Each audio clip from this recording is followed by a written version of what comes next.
Vous êtes au courant que Joël n'était pas bien en ce moment. Il avait un épisode de malaria, mais le diagnostic était fait et les médicaments avaient le bon effet et il améliore de jour en jour. Donc nous sommes super contents pour cela. Il m'a demandé de prêcher sur le chemin des hommes de foi dans la Bible et donc je traite Gédéon aujourd'hui. Donc il est intéressant d'avoir un peu des choses en arrière-plan avec Gédéon parce qu'il était un grand guerrier, il est quelqu'un qui écoutait bien le Seigneur, mais sa situation est très liée à la nôtre et c'est intéressant à voir sa situation actuellement au commencement de cet épisode dans les Écritures. Donc,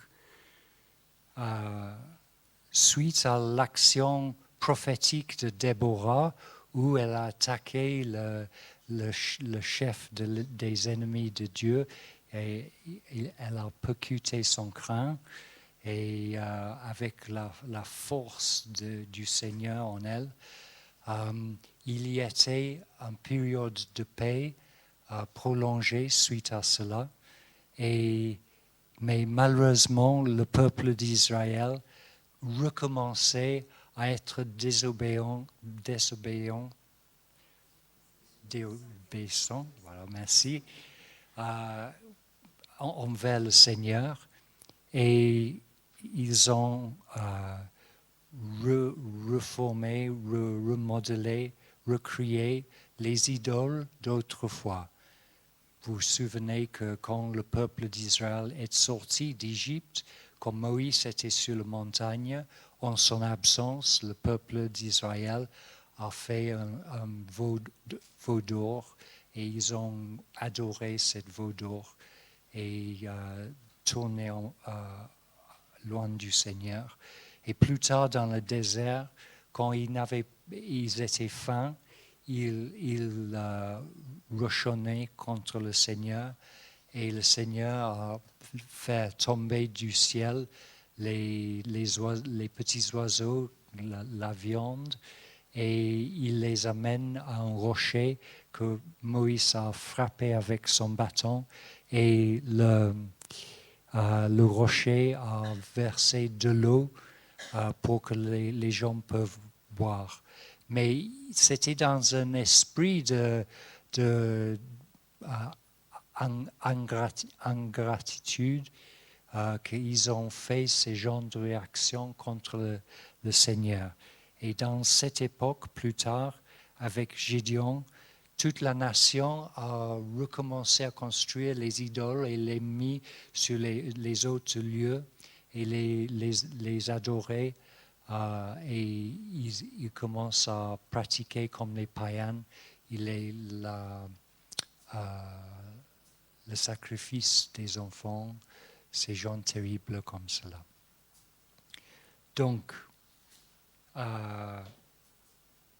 le Seigneur a permis que les Midianites ont attaqué Israël et eux, ils sont arrivés chaque année au moment de la moisson et ils ont enlevé tout le moisson qu'il puisse être rien.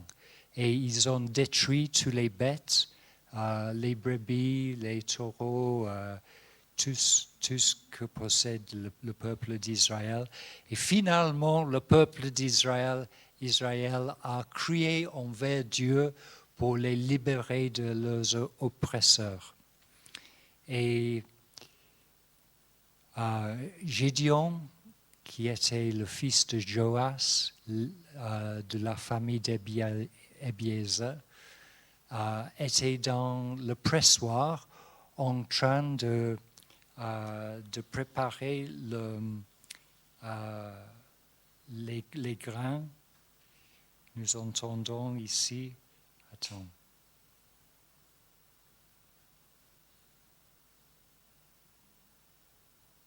son fils Gédéon battait du blé au pressoir pour le mettre à l'abri des Midianites.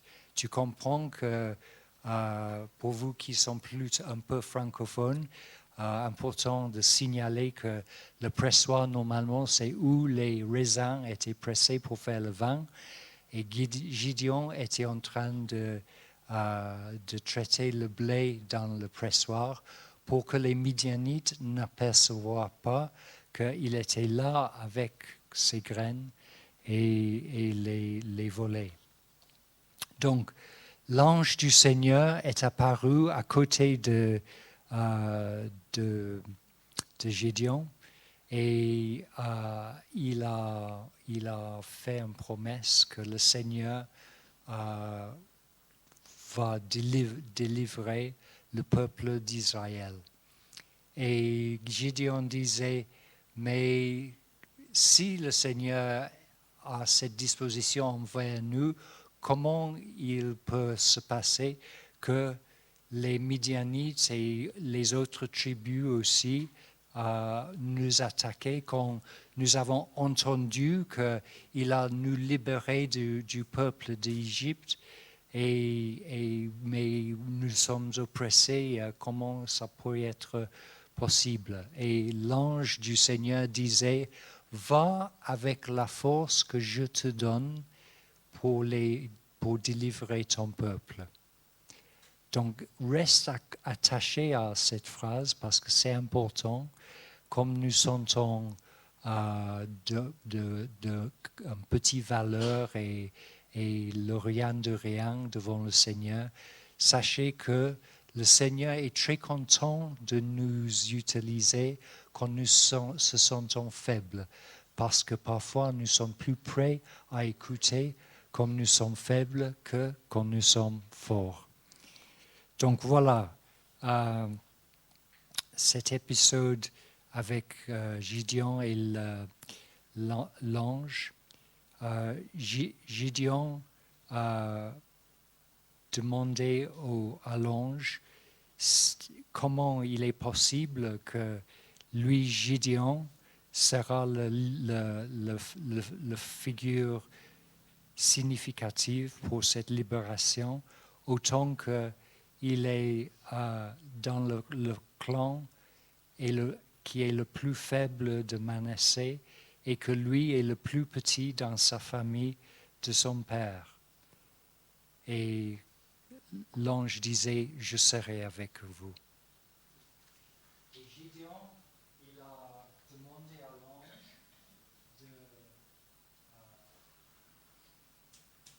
de lui attendre autant qu'il va préparer une offrande au Seigneur pour lui honorer. Et l'ange restait autant que Gédéon va préparer cette offrande. Et c'était avec 22 litres de farine et une petite chèvre jeune qu'il a coupée en morceaux. Et il a préparé avec la viande une sorte de soupe. C'était épaisse et savoureux. Il a préparé tout ça et il a mené cela jusqu'à l'ange. Et l'ange a pris le point de son bâton, il a touché l'offrande et pouf, il y a du feu qui a consommé toute la viande et tous les petits gâteaux qu'il a fait avec la farine. Et Gédéon comprit que son offrande était acceptée. Voilà. Donc, la même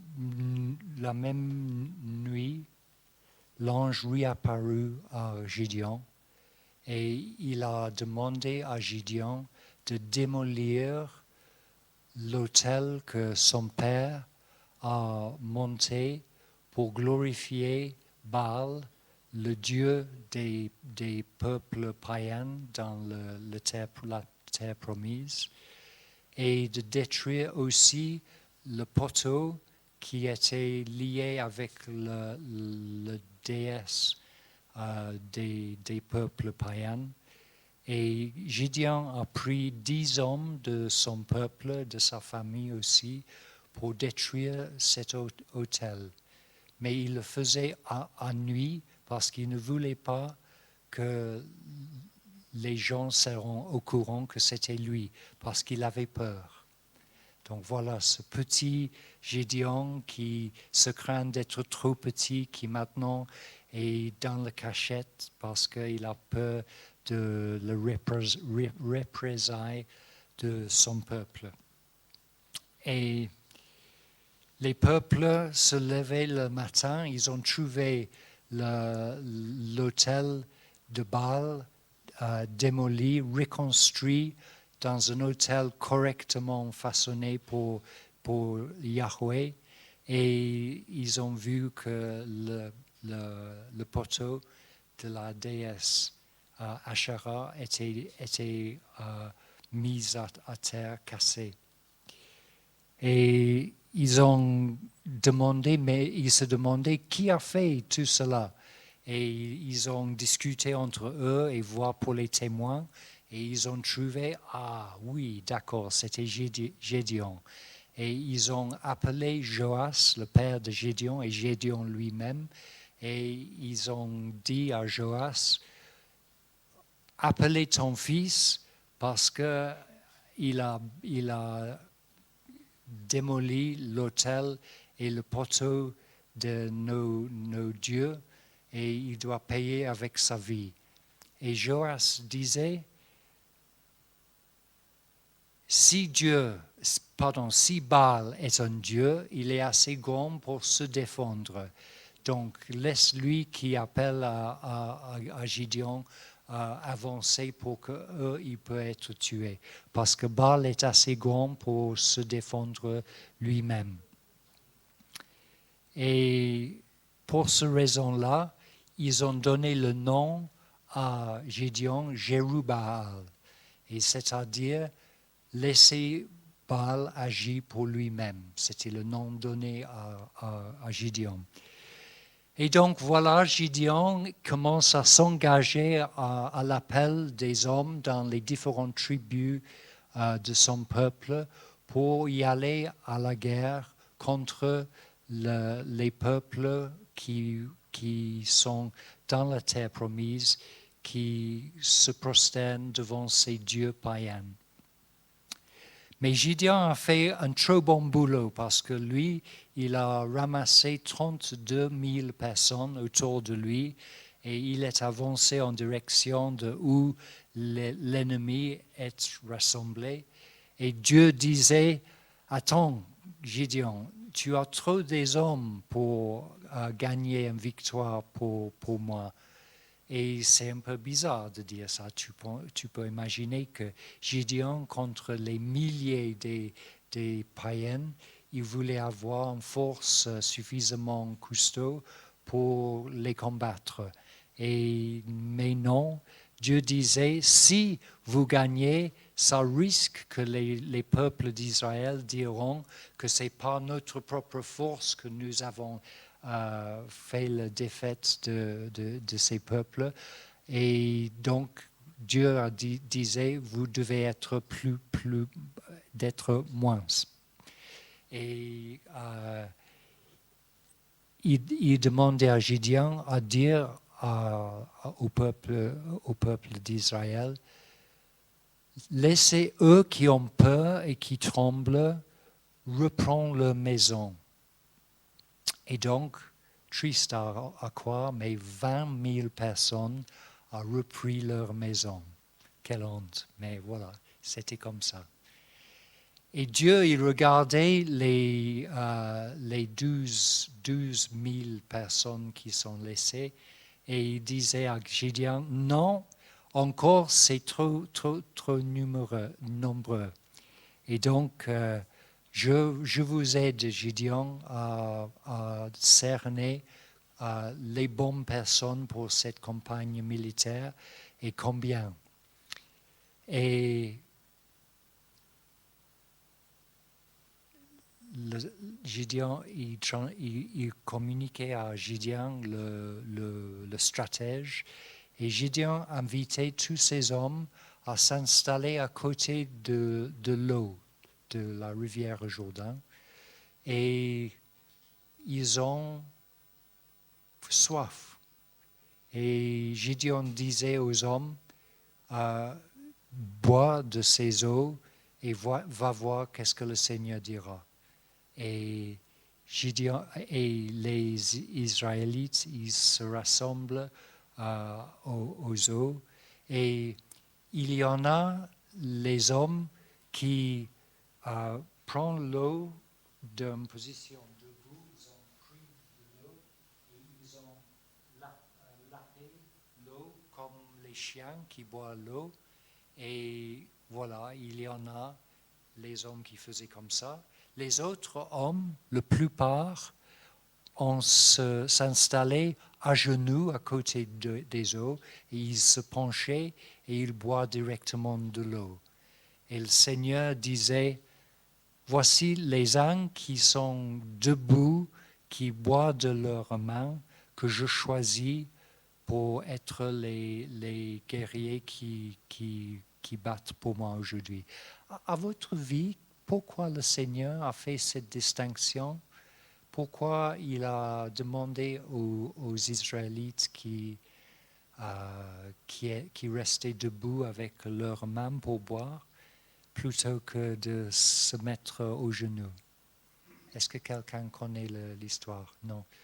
Donc, imaginez, vous avez besoin des guerriers qui étaient alertes et prêts à réagir contre l'ennemi quand l'ennemi arrive, et parfois l'ennemi arrive furtivement, silencieusement. Donc, bien sûr, les guerriers qui sont debout et avec leurs mains pour boire avaient une vue de ce qui se passe autour d'eux. Mais les uns qui se mettent aux genoux à côté des eaux et qui se penchent pour boire, ils étaient entièrement aveugles à l'approche des ennemis. Donc, c'est avec une grande intelligence que le Seigneur a fait cette manière à trier les hommes. Mais voyez quand même qu'il a fait le choix de rester seulement avec 300 hommes. Donc, vous connaissez le reste de l'histoire, comme Gédéon a invité les Israélites de mettre les torches brûlées, couvertes avec les jarres d'argile, approcher l'ennemi, et qu'à un moment donné, Gédéon a craqué les vases d'argile et révélé ses flammes. Et en ce même moment, les Israélites, en bande de sang, ont cassé leur jarre d'argile, et ils criaient « Un épée pour Gédéon et pour le Seigneur !» Et tout à coup, en pleine nuit, il était cette explosion de lumière devant les Midianites et les tribus alliées, et ils ont cru d'être en face des milliers et les milliers des Israélites, et le Seigneur a envoyé son esprit dans cette situation. Pour Gédéon, d'abord, il a versé la plénitude de son esprit sur Gédéon, mais il a aussi versé son esprit dans les cœurs et les intelligences des ennemis des Israélites. Et eux, ils ont cru que les Israélites sont déjà dans le campement et qu'ils sont en train de les attaquer. Et les Midianites et les autres tribus se battent contre eux, et ils ont tué les milliers de leurs propres hommes. Voilà.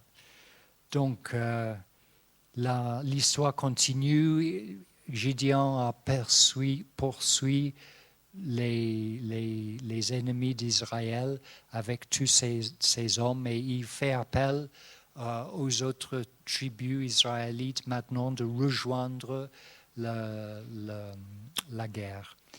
Voilà, donc globalement, vous connaissez l'histoire de votre école de dimanche, je suis sûr, des années passées, mais il y en a des choses qui sont très importantes à observer parce que il est dans un premier temps le choix de Dieu de Gédéon.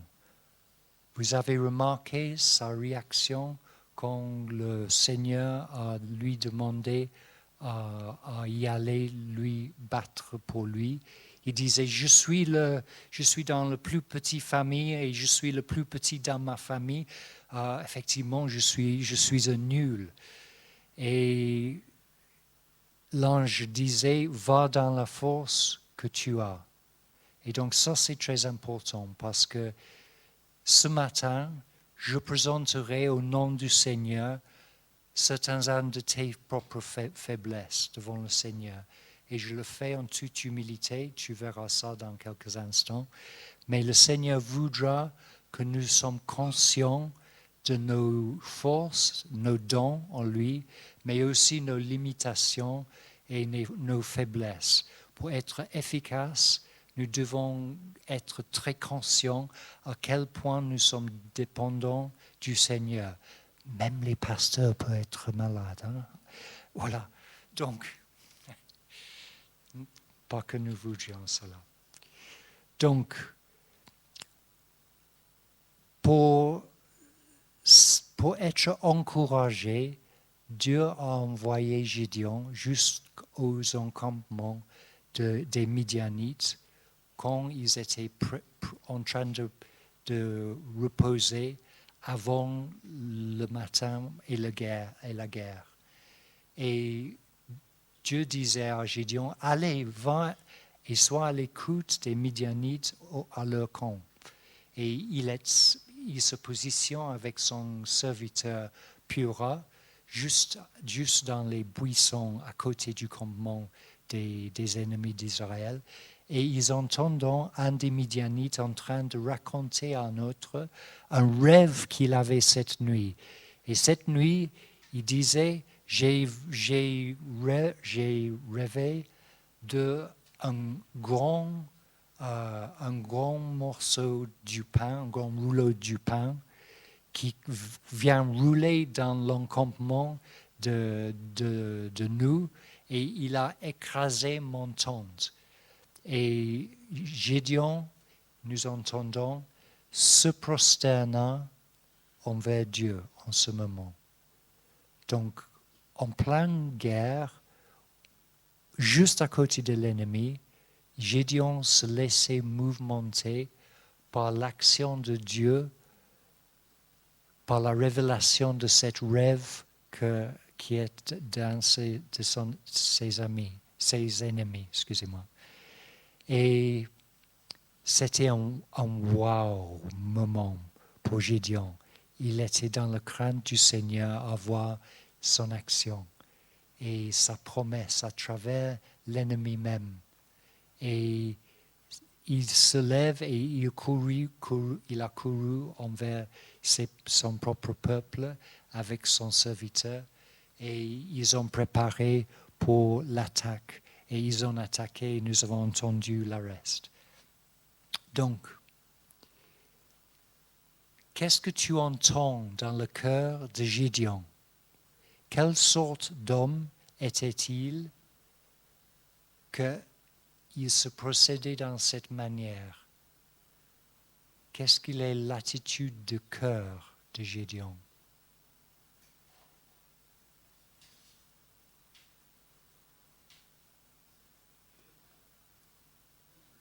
Humble, oui, tout à fait, humble. Et au même temps d'être humble, qu'est-ce qu'il est prêt à donner pour son Dieu?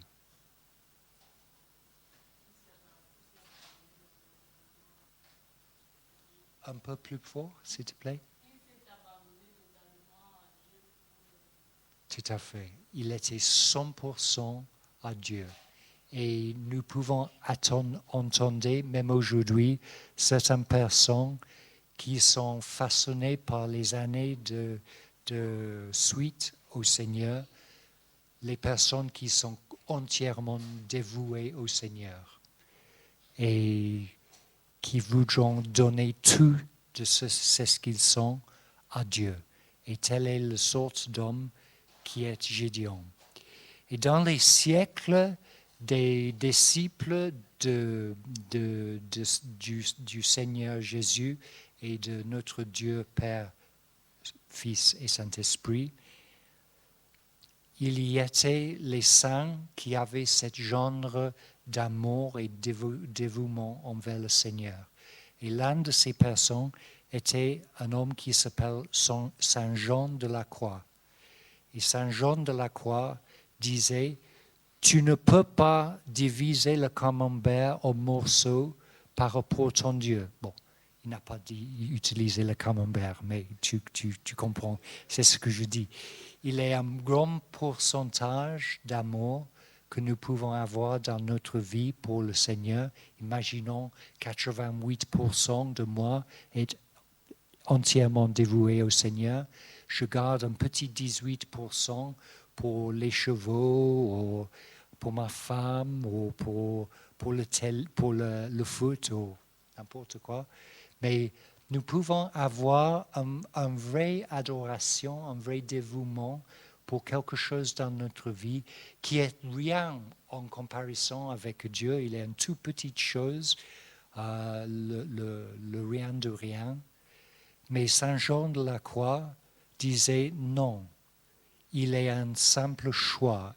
Soit toute votre adoration est pour le Seigneur, ou il n'est pas toute ton adoration.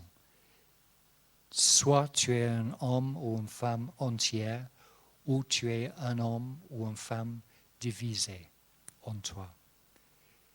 Et j'invite l'Esprit Saint ce matin à tomber sur nous pendant cet échange que nous faisons ensemble pour toucher vos cœurs, pour que s'il y a quelque chose qui a un dévouement ou une adoration d'une qualité que Dieu mérite, qu'il le révélera à vous, que vous puissiez demander au Seigneur à vous libérer ton adoration pour qu'il puisse être entièrement consacré à lui. Parce que nous ne pouvions pas être les disciples efficaces et en son service avec les dons de l'Esprit, sauf si nous sommes entièrement dévoués au Seigneur. Et pour connaître si nous sommes ou pas, ce n'est pas par notre intelligence. Ce n'est pas des choses qui sont évidentes qui sont ces genres de choses. C'est parfois les choses qui sont enterrées dans notre cœur profond, qui viennent de notre enfance ou notre adolescence ou une saison dans notre vie adulte. Donc il faut demander au Seigneur à trier nos cœurs pour apercevoir notre zone de trahison de notre Dieu. Et je te donne un petit exercice dans un instant pour cela. Mais je partage quelque chose de personnel ce matin. Voici 2 bâtons que j'ai rêvé de posséder depuis les années parce que mon grand-père était un officier dans l'armée britannique pendant l'occupation d'Inde. Avant de Gandhi, il était en train de lutter contre les Japonais dans les jungles de Birmanie.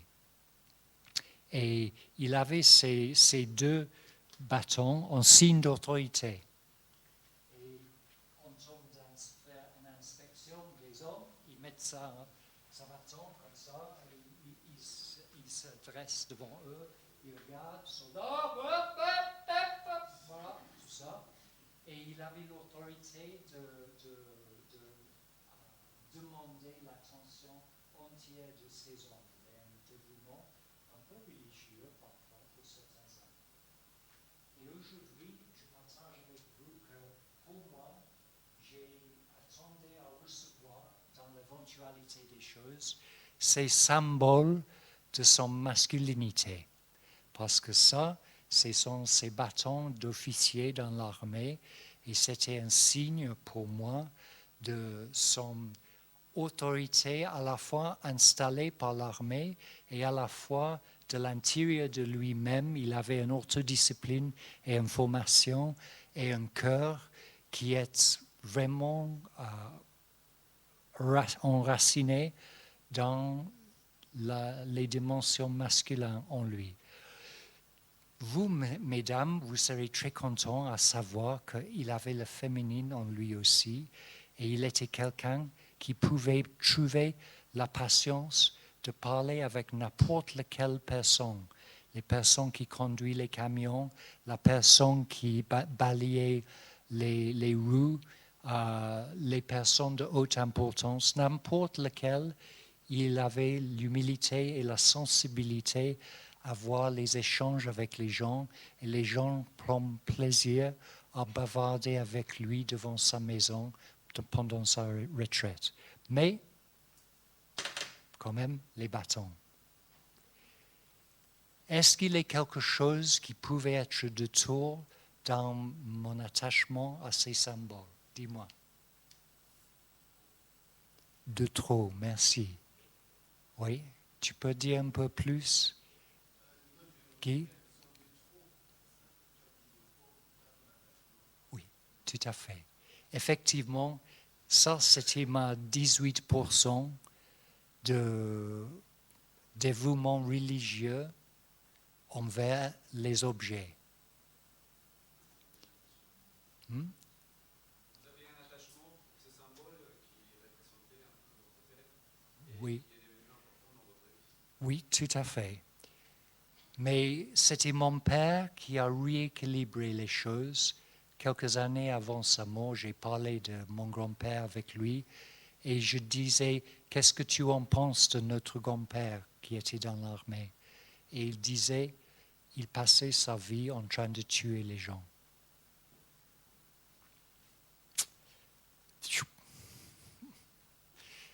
Donc aujourd'hui, devant vous, parce qu'il est nécessaire, je prends comme Gideon les symboles de ce qu'il est, les idoles, les fausses dieux.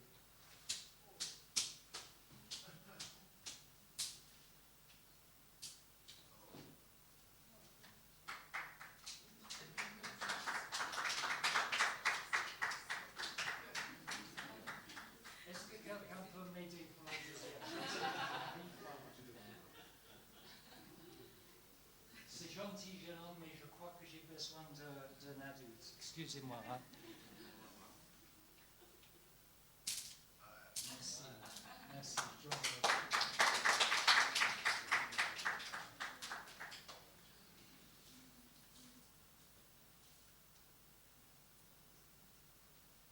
Donc ne soyez pas triste pour moi, j'ai perdu rien, parce qu'en temps de déposer ces choses qui représentent quelque chose de trop important pour moi, je suis libéré de la fausse masculinité et la masculinité qui vient d'un cœur qui écoute avec la sensibilité féminine, est prête à rebondir et répondre aux appels du Seigneur tels qu'il peut m'être installé dans mon cœur. Et donc, les mots prophétiques que je peux vous offrir pendant les mois à venir seront plus proches de l'inspiration de l'Esprit que c'est ce qu'il est arrivé jusqu'à maintenant. Parce que j'avais fait une rupture avec le passé. Et c'était dans la ligne d'action que nous avons vu avec Gédéon. Et Gédéon était un modèle pour nous, messieurs en particulier, mais vous femmes, vous avez les petites faiblesses. Qu'est-ce qu'il est le mot? Il est un mot en particulier. Oui, blessé. les petites... oui, mais ça c'est une bonne chose, la sensibilité. Bon, ça va. Je voudrais passer à l'exercice pour nous tous, et c'est l'introduction de la Sainte Seine. Nous assistons au Sainte Seine en quelques minutes, mais je voudrais lire le passage qui est jusqu'avant le Seine lui-même. Et je voudrais vous inviter maintenant à se mettre dans les mains de Dieu. Je voudrais vous inviter à visualiser les disciples, les différents disciples. Et en particulier, je voudrais vous inviter à visualiser Judas. Et en ce moment, vous avez l'arrière-plan de Judas. Tu vois ses cheveux, tu vois son dos, son vêtement, ses pieds dans ses sandales, mais tu ne vois pas son visage. Et je voudrais vous inviter à écouter ce passage, et quand tu entends le nom de Judas et la phrase avec, je voudrais vous inviter à faire le déplacement pour être en face de Judas et regarder son propre visage. Parce que l'Esprit ce matin nous aidera à voir s'il y a du travail à faire. Voir c'est ce que l'Esprit Saint révélera à vous comme vous y allez devant Judas et lui regarde. Et laissez l'Esprit Saint parler à vos cœurs. Donc fermez les yeux si vous voudriez, ou restez les yeux baissés dans une attitude de prière. Demandez à l'Esprit Saint de venir en vous. Vous pouvez ouvrir vos mains si vous voudriez et recevoir l'onction de l'Esprit, entendant ces mots de la parole. Le premier jour des pains sans levain, où l'on signifie l'agneau, où l'on sacrifiait l'agneau pascal, les disciples de Jésus lui dirent: où veux-tu que nous allions te préparer le repas de la Pâque? Il envoya 2 de ses disciples et leur dit: allez à la ville, vous rencontrerez un homme qui porte une cruche d'eau, suivez-le. Là où il entrera, dites au propriétaire de la maison: le maître dit, où est la salle où je mangerai la Pâque avec mes disciples? Alors il vous montrera une grande chambre à l'étage, aménagée et toute prête. C'est là que vous nous préparez la Pâque. Ses disciples partirent, arrivèrent à la village et trouveront tout comme il leur avait dit. Et ils préparent la Pâque. Le soir venu, il rendit avec les 12 pendant qu'ils étaient à table et quand ils mangeaient, Jésus dit: je vous le dis en vérité, l'un de vous qui mange avec moi me trahira. Ils deviendrent tout tristes et lui dirent l'un après l'autre: est-ce moi? Il leur répondit: c'est l'un des 12, celui qui met la main dans le plat avec moi. Le Fils de l'homme s'en va conformément à ce qui est écrit à son sujet. Mais malheur à l'homme par qui le Fils de l'homme est trahi. Mieux vaudrait pour cet homme qu'il ne soit pas né. Et ça était Judas. Laissez l'Esprit agir dans vos cœurs. Et regardez cet homme devant vous, d'arrière-plan, et marchez de l'autre côté de où il est debout et voir son visage. Selon l'Esprit et selon ce que l'Esprit te révélera.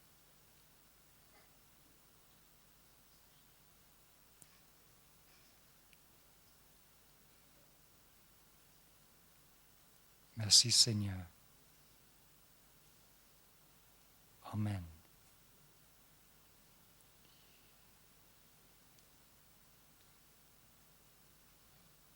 Est-ce qu'il est quelqu'un qui avait une surprise quand ils ont vu le visage de Judas?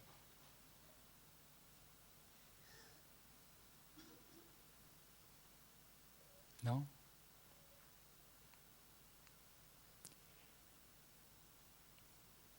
Qu'est-ce que tu as vu quand tu as regardé son visage?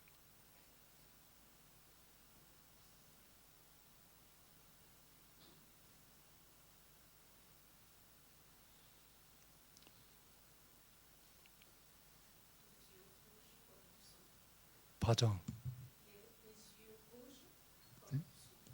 Les yeux rouges comme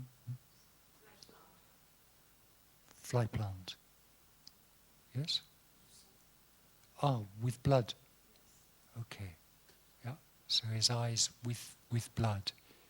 Okay. Je propose une dernière partie de cet échange en prière. Regarde une deuxième fois Judas et regarde qu'il a ses mains ouvertes. Et je voudrais que tu regardes pour voir s'il y a quelque chose qui appartient de vous dans ses mains. Prenez le temps de laisser l'Esprit agir dans vos cœurs et regardez ses mains. Est-ce qu'il y en a des choses de ta vie qui est là?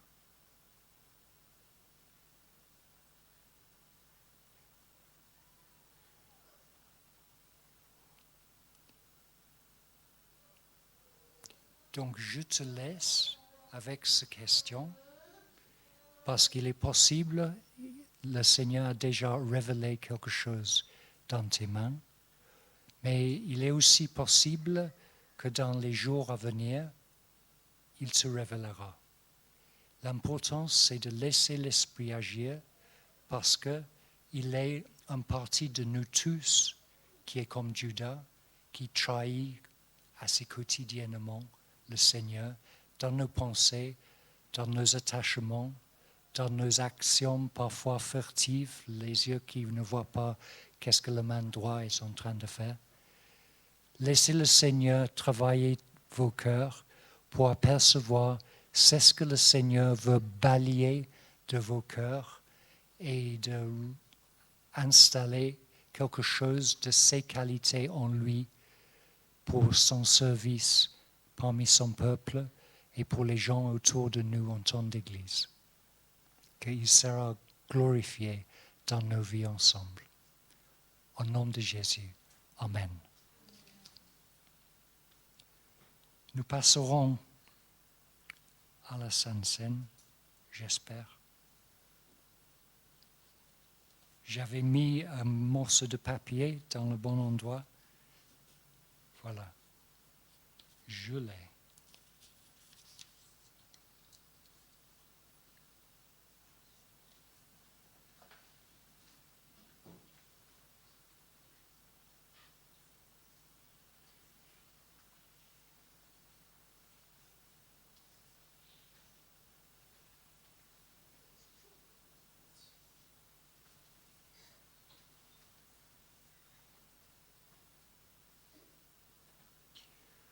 Si vous êtes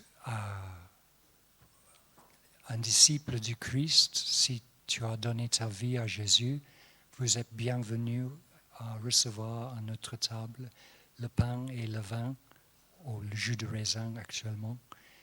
nous vous invitons de prendre les symboles avec vous à vos chaises et d'attendre que tout le monde ait servi avant que nous fassions le signal pour que nous puissions tous manger, boire.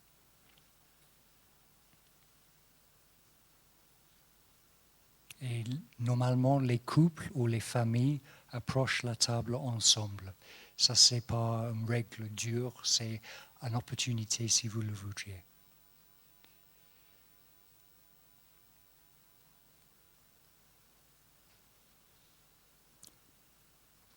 Pendant que Jésus mangeait, il prit du pain et après avoir prononcé la prière de bénédiction, il le rompit et le leur donna en disant, « Prenez, mangez, ceci est mon corps. » Il prit ensuite une coupe et après avoir remercié Dieu, il la leur donna et ils en burent tous.